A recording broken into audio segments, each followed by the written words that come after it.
Hello everyone, welcome to William in the Magic Box. Today on our show, we are going to have Bill. Bill is from England, but he lives in Berlin, in Germany.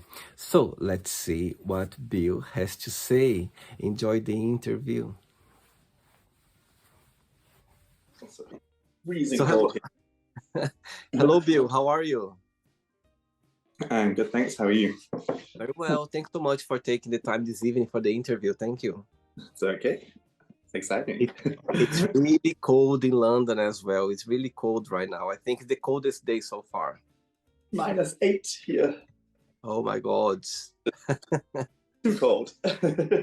So tell me, where are you based, Bill? I am based in Berlin, in Germany. And Berlin is the place where you were born and raised? No, I was born in England, but I moved here 9 years ago.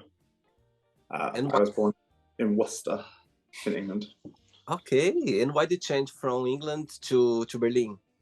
I was visiting friends here like almost every weekend. I liked the freedom and openness of the city. Brexit happened. My partner is also from here, but we met in London, and then I made him move back here. What's the best part of waking up in Berlin every single morning?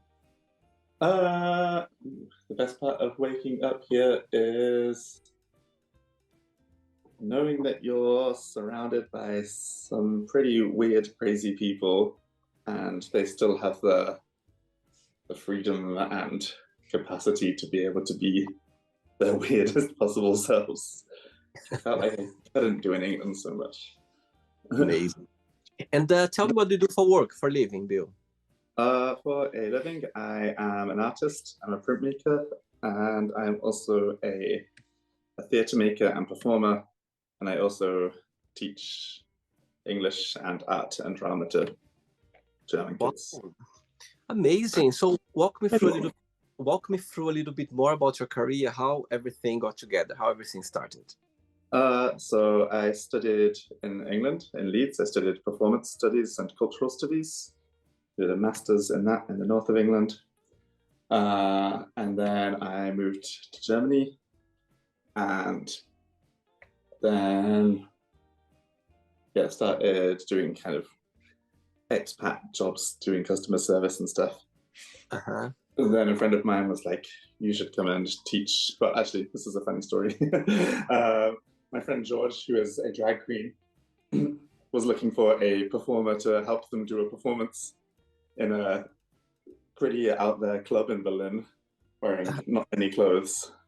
And they asked me to be their like backing person for this thing. Then after being spanked hard on stage, was like, you should teach kids with me. So then I started sort of teaching arts and drama to kids. Amazing. Okay, so during the interview, I'm going to explore a little bit more about your life overall, your point of views as well, okay? Yeah. Bill, before we start our journey within the Magic Box, I would like you to tell me something interesting about yourself. I am a big board game nerd and play board games quite often with a very select group of friends. Amazing. Okay, cool. All right. Bill, are you ready to go on a beautiful journey through your memories in life and share your point of views? I am. Amazing. Welcome to William in the Magic Box. So, I have here my best friend, okay?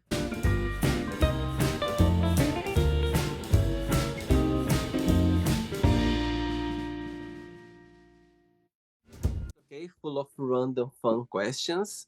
I'm just gonna play a song now just for us to relax a bit before the first question, okay? Yep. Let's do it. All right, so before we start the game, during the journey, if it comes up a question that you don't want to talk about, some reason you don't want to answer, always can change, okay? Yep. First question for you is, what is the best gift have you ever received and from whom? Oh, best gift I ever received. One of my very, very close friends, Danny, once wrote me a song as a gift. And it was very funny because it was all about coming out. But then the twist at the end was actually, and this is a more interesting fact about me. I really like country music, weirdly, but the song was written as a country song, and it was written as if you were coming out as being gay, but at the end, it was like you were coming out as a country music fan. Yeah. So tell me, as you talk about coming out, so tell me about your experience coming out. Did you have the support of your family? How was it for you? It was not ideal. I now have the support of my family, but we never really talked about it all that much after it happened. It also didn't happen in the best way possible, in that I had a gentleman friend around and then was enjoying his company, and my mum walked in and I was like, oh no. Because she was meant to be at work the whole day and then came back for a surprise lunch. I was like, so yeah, not the best way to do that. But now my mum and my sister are very supportive, and my dad just doesn't ever speak about it. Right. So nowadays you can be your truly self, and your mom and your sister, they are there for you. Yeah. Yeah. Amazing. Okay. Next question. Let's do it. What's in your magical box? All right. Next question for you is, share with us a crazy or a funny story that happened to you when you were a child at school. I tell that story quite often, but when I was a little baby Bill, I had a budgie. I was quite obsessed with budgies. And I went on holiday with my family. My mum gave it to her friend Jane. Oh yeah, my family are all from like Birmingham, so they have super strong Brummie accents. I think like extreme Peaky Blinders accents. And my mum's friends do as well. So we go on holiday, we have a lovely time, and then we come back and I go to my mum's friend's house to pick up my budgie and get it back, thinking, this will be nice. Reunited with my love of my life. And then I get there and my mum's friend is just like white and terrified looking. And then, this seems weird. And then her little 6 or 7-year-old daughter just comes up and goes, your pigeon's dead. I was like, pigeon? I don't have a pigeon. Oh, really? Yeah. Oh my God. So you left your pigeon, your bird, for the neighbor to look after, and the cat's just eaten. Yeah. Oh my goodness. How old were you at the time? Like 9 or 10, I guess. Oh my God, it's such a terrible story for a child to face it. Yeah, but it was an important lesson to learn, I guess. Did you ever had another one after that, or you couldn't have any more? I think that was my second one. I don't think I had any more after that. Oh, sad. I could tell you a very similar story as well. I had a dog. Actually, was the last dog I had was, I was 12 years old, and somebody gave me this puppy called Bob. I remember his name, Bob. It was this white, beautiful thing, and he was very friendly. And where I used to live back in Brazil, we have the main gate where people they were passing the street during the night, and he was very friendly. He was like, when he was seeing people, he was kind of, walking around. And every morning when I was waking up, I was like, oh, Bobby, Bobby. And this little thing was coming very like running after me. On this Sunday morning, he never appeared anymore. And I think somebody stole him. Trust me, I spent the whole day like knocking every single door in the neighborhood, in the city, to try to find him, but never found. And since then, I never had any more dogs anymore, because I felt so heartbroken and I couldn't anymore. I didn't eat for a week. My mom was very worried about me because I was so attached to the little puppy, and never more. Sad. Yeah, sad. I feel like it's quite hard to get the same level of attachment to a budgie somehow. Yeah, those it's things. somehow a lot worse. Yes, for sure. Next question, Bill. Let's do it. Right, so before the next question, tell me, how is being an artist, a performer in Berlin? Do you find difficult? Do you find easy? There are a lot of opportunities. Tell me a little bit about your experience. Ooh, boy. So I do kind of two different types of art. I do like performance making, and I do like visual arts. For visual arts, it's very easy to make stuff here because things are not as crazy expensive as in London. It's easier to have a studio space and to find your own way a bit there. What is much harder than in London, because everyone here is an artist, is that everyone wants to buy something from you for €5 and not €500. So that side, it's quite hard to find people, or galleries and people actually willing to pay and buy your art, but it's easier to make art here. So it's kind of a bit of a balancing act. And then for performance stuff, it's kind of the same story. But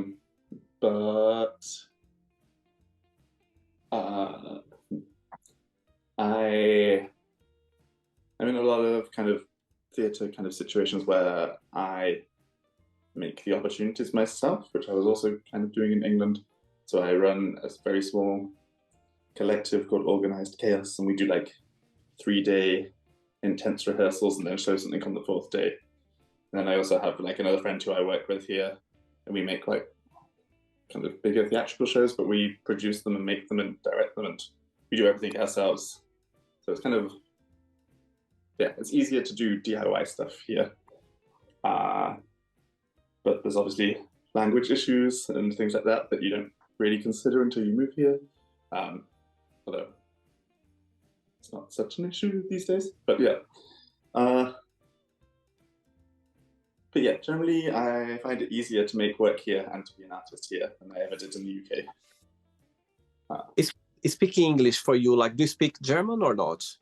I can speak German. Right, Not and for people, better than most people that live here. And for people who just speak English, it's easy to have a normal life in Berlin, or do you think a lot of people there, they can understand English? A lot of people say you can like move to Berlin and not speak English. I don't personally think that's true. I think if you do that, you're missing out on maybe like half of the cultural life of the city. And the people I've been here for a fair while now. The thing I've noticed is that if people come with that mentality that they're going to come only speak English, not at least try and learn German, is that those are the people that come for a little bit and then leave because they feel like they're at home here. Whereas the people that really invest in even if it isn't just the language, but the kind of cultural side of things, they tend to have a longer time somewhere else. I see. Okay. Next question for you is, if you could have dinner with anyone, living or not, who that would be and why? Nigella Lawson, because it would just be incredible. What would be your first question to her, and why her? First question to her. I'm gonna start with why her. I'm thinking about first question after. She's obviously a kind of camp icon and kind of incredible, but I really respect her writing and her journalism. I think it's actually really clever, and people don't often dig into that as much. Whereas actually, if you sit down and read like just the forwards to the cookbooks, like these are actually like incredibly well crafted poetic verses about food and eating and things like that. I just love her. And also her like ability to make a media moment at exactly the right time to make herself still relevant is just like masterful PR. What would my first question be? I think I would have a very good, intense conversation with her about favorite licorices, because that's probably a more interesting fact as well. I have like a major licorice obsession. Okay. Ready for the question? Yep. Let's do it. Next one. Right, Bill. Next question for you is, what is the nicest thing a family member has ever done for you? Oh boy.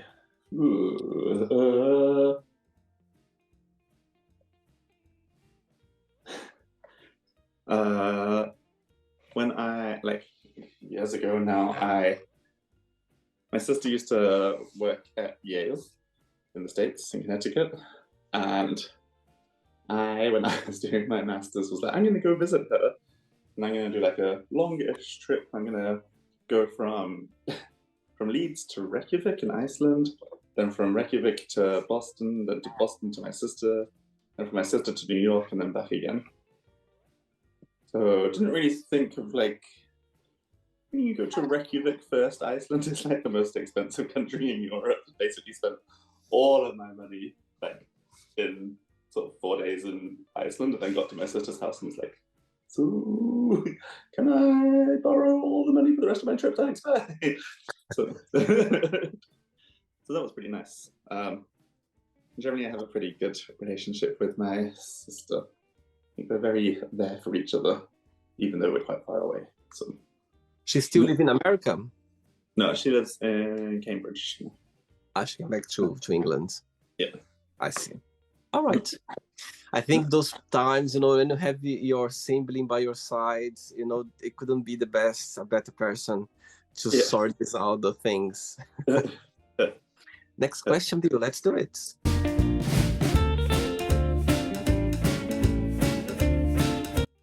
This piece of art behind you, is that yours? That is not mine. This is my boyfriend bought it. Oh, beautiful. I like it.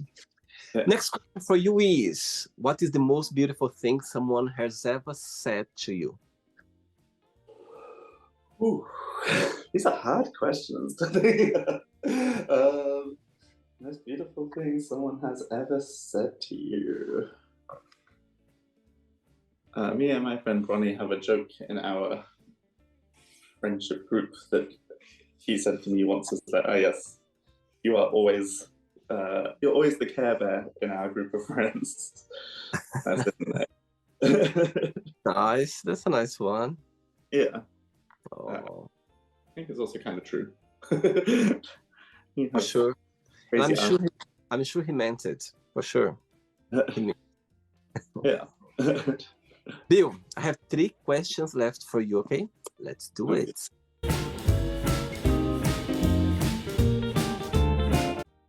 Before the next question, tell me, what do you miss the most about England? Yeah, and the flip side, what do you like the most about living in Berlin? Oh, spicy food. There is no spicy food here. Oh, really? Oh man, the struggle is real. And then you go to like a restaurant, like, also Indian food here sucks, like super bad. And you'll go to a restaurant and be like, this says it has 3 chilies on it. And you'll be like, this has black pepper in it. Interesting.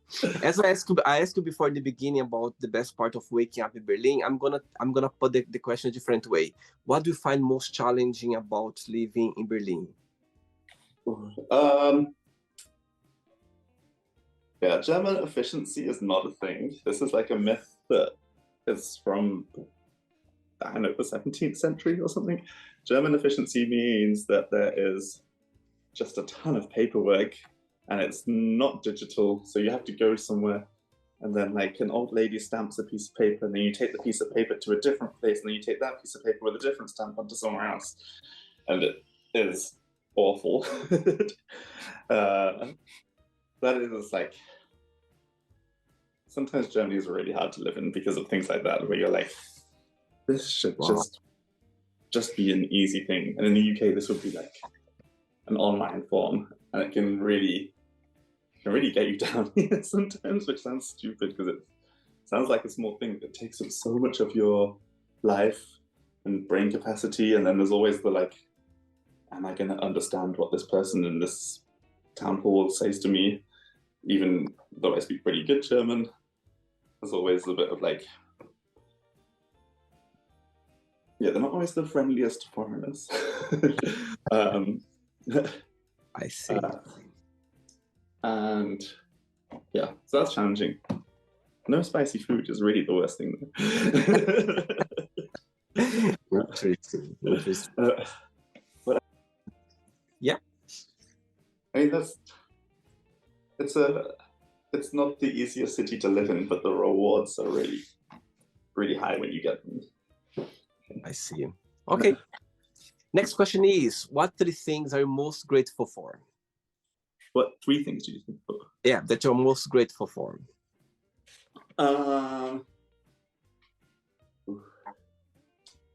ADHD medication. My first one. Then having found two art practices, one of which is very dependent on other people and fulfills a kind of social desire that I have to make things with other people.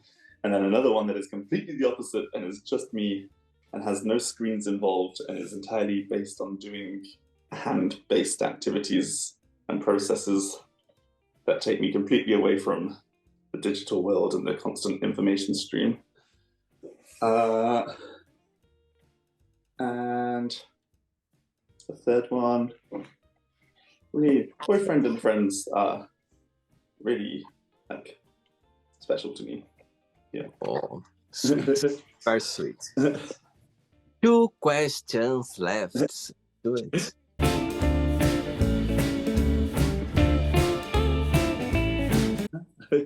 Amazing, amazing. Next question for you is, tell me something that your parents or your mom, what did they do for you in the past that you're never gonna forget? Something special, that's something that's always gonna be grateful for.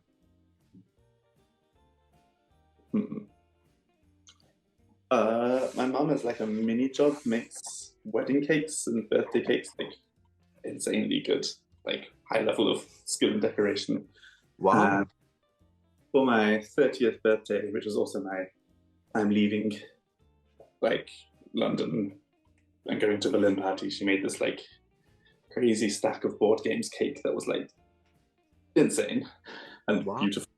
And that was super cute because we don't talk all that often, but it was like, you could tell she'd listened to some things I'd said and kind of there were little in-jokes in it with like the titles of the games and the different types of games and stuff that were really sweet. And she'd obviously thought a lot about it. And that meant a lot to me somehow. Wow, that's amazing. Wow, that's amazing. I love that actually. I think also because my sister is, thankfully, my sister is like the most normal child ever. She's like married with kids and like car and babies and stuff. But I don't really agree. Well, not agree. Marriage isn't a thing I'm interested in. So it was quite nice to have the feeling of a thing that I think my mum would have liked to have done for both her kids as a kind of ceremonious thing or like a gift. An important thing for her without it being a wedding cake. Oh, sweet. Very sweet. Ready for the last question? I'm ready. Last question, Bill. Let's do it. But before the last question, through your career as an artist, tell me a moment or a situation, or even when you're a performer as well, through your career, something that you're never gonna forget, something that's always gonna have a special place in your heart. This last year in August, I did this crazy 13-day art residency in Poland called the Palace, which is in an old palace. And the first 10 days of that are like the most intense in like art residency where everyone there is trying to make something. The mornings you do like anyone's workshops, in the afternoon there are like big projects that other people join. I was leading all of these big projects in the afternoon, and I mean the first 10 days I really cannot even begin to describe how crazy this place is. It's nuts. Like it's 150 people living together, working together, partying together, sleeping together, like cooking together. So you make a really big, really close-knit community. You go through every possible emotion, from get me the hell out of here, I want to die, to like, I love everyone, everything's amazing. And in that, me and some other collaborators made a performance all about how water connects everyone in the world, and everyone's kind of political and personal struggles, and how water's symbolism can connect those.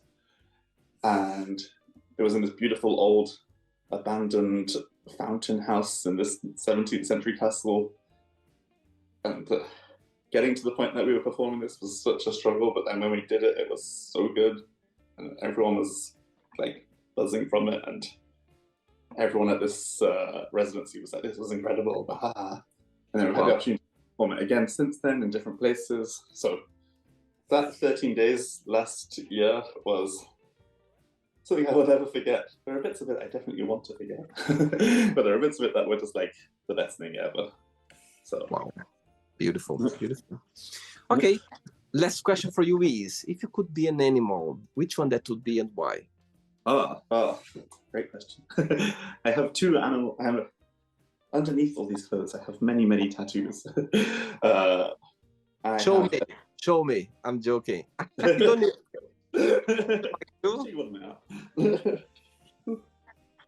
I know it's cold. I know it's a bit cold.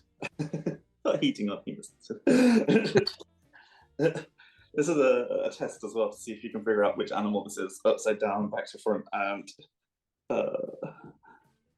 I can see, but I don't know the name of it. It's like it looks like a monkey, but I don't know the name of this animal, but I know which one is. Yeah, it's a lemur from Madagascar. Everyone seems to think it's a meerkat. It's not a meerkat. And I am. And why would you like to be this animal? They live in like big groups. They look out for each other. They are playful animals. They do things just for fun. They're super cute. They have big cute eyes. But also they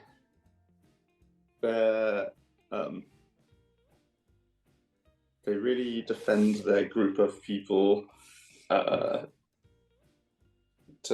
like a really hard extent. And my other animal, I'm answering this question twice. I also have a big polar bear on my leg. Wow. Other animal, because they look cute and fluffy, but they're actually vicious and mean. They kind of like this duality. Yeah. Interesting. Have you seen both of them in real life or not? Only in zoos, although I kind of stopped going to zoos years and years ago. But I see. But I really like to go to Madagascar and see lemurs. I see. Okay, thanks for showing the two. Amazing. Okay, it's not the end yet. Let's play now the word association game. Okay, I'm going to give away some words. Just tell one word that comes to your mind. Quick thinking. Okay. Okay. Let's start with family. Far away. Okay. Money. None. Fear.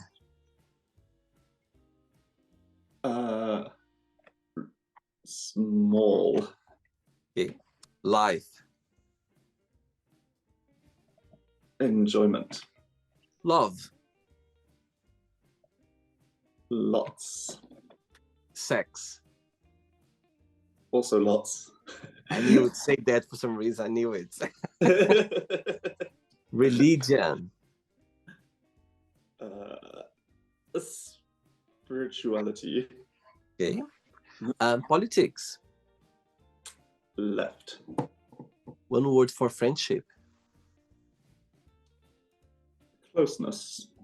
Desire.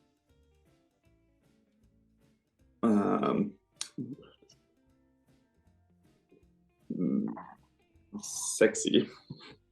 Okay. Regret. Regret. Forwards. Success. Happiness. Wish. Goal. One word for happiness. Joy. England. One word. Awful. Sorry. Okay. One word for Berlin. Free. One word for performer. Communication. And the last one now, artist. One word. Expression. Let's pretend I'm going to meet your lovely boyfriend for a coffee, and I'm going to ask him, define Bill in one positive word and one negative word only. What he would say? Oh God, it's like therapy. I think the positive one would be caring and sociable. Speaking 2 words in, sorry. Okay. And the negative one would be messy or forgetful. Okay. Okay. Let's play now, Bill, and the magic box, and you can ask me a question. But before you ask me the question, what is your favorite German word? Oh, favorite German word. Some really good ones, but they're quite hard to translate. The simple ones. I like doch, which is like but or no, or I emphatically agree, or I emphatically disagree, or it just has like loads of meanings, and you can basically answer any question by going doch. Interesting. Oh, really? So doch, it means different things depending the context. Yeah, and the tone of your voice and stuff. Amazing. Interesting. I also enjoy bitter, because you can use in Germany you can't often use the same British passive aggressiveness that you learn as a British person at school, but with bitter you can be like, bitteschön, get out of the way. Okay, Bill, you can ask me a question now.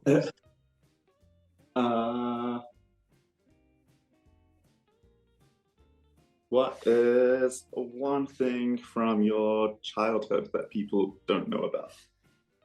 My God, what a lovely question. What a lovely question. You put me in sports. I like being the sport. It made me think now, and I'm going to go back to my childhood now. Something that not many people know about my childhood.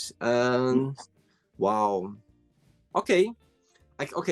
Something that not many people know about my childhood is that growing up, I always wanted to go to school. Because I had 2 cousins. They are older than me, 3 years older, and they I remember they going to school, and I was crying for the last 2 years before I started going to school. I was crying because I wanted so badly to go to school. And guess what? I remember my very first day at school. It was like, for me, something that I'll never forget. I remember actually holding hands with my colleagues going to the class. I have this vivid memory in my mind. So yeah, something that not many people know is that before I started going to school, I was crying for the last 2 years on the first day, and my grandmother, she asked my one of the head teachers where my cousin she was studying, if I could attend at least the first day of school with her, just for me not to cry, because I was crying. And there is a picture of me sitting by her side, like so fascinated about that, and she was very angry like this because she didn't want me there by her side. And so yeah, it's weird. Get away from me. I know. And the following year, I was so excited about my very first day at school, and I remember every details about it because I was so like happy and fascinated about going to my very first day at school. So yeah, that's something that not many people know about it. That's very cute. Oh. Did you enjoy the interview, Bill? I did, yeah. So, Thank you. Thanks so much. Thanks so much for taking the time. Thanks for being so kind and sweet and accept my invitation as well. But before you go, if you can share a positive message or anything that you live by. If it's not making you happy, stop doing it. I like that. Amazing. Simple as that. Something not make you, your best, give you the best of yourself. Just change it, and I'm sure you're gonna find it. I feel like I spent like a lot of my 20s and early 30s trying to figure out like, or just doing things because I thought I was meant to be doing them, and then stopped doing them and was like, oh, I actually enjoy this. Yeah. Also, like, don't just do things because that's what society tells you to do. Like, you can find ways of doing different things and different ways of living much more easily than you think if you just try them. Saying that, do you think right now, at the moment of your life, you are living the best of your life? Oof. Winter sucks for freelancers. Bad timing. In summer, yes. In summer, I had like a really great run.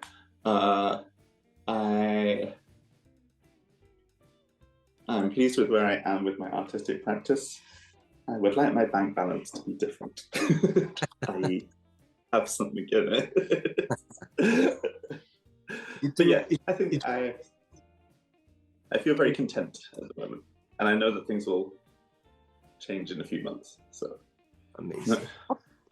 Yeah, I think this time of the year is a time for us to reflect, to start a new year, reflecting and wishing and hoping for the best. I think this time of the year where we get ourselves together and, organize ourselves and hope for the best. For sure. Yeah. Thank you so much. It was a pleasure to connect with you. Thanks regards to your boyfriend, and you keep in touch, okay? It was a pleasure. Okay, take care. Have a good night. Bye-bye. You too. Bye. So, did you like the show? Don't forget to give a like, share it, and also don't forget to subscribe to the channel. And if you'd like to be part of the show as well, first, subscribe to our channel, and after that, just go to our website, www.williamandthemagicbox.com, and send us a request saying why would you like to be part of the show. And I see you there. Bye-bye. See you next time.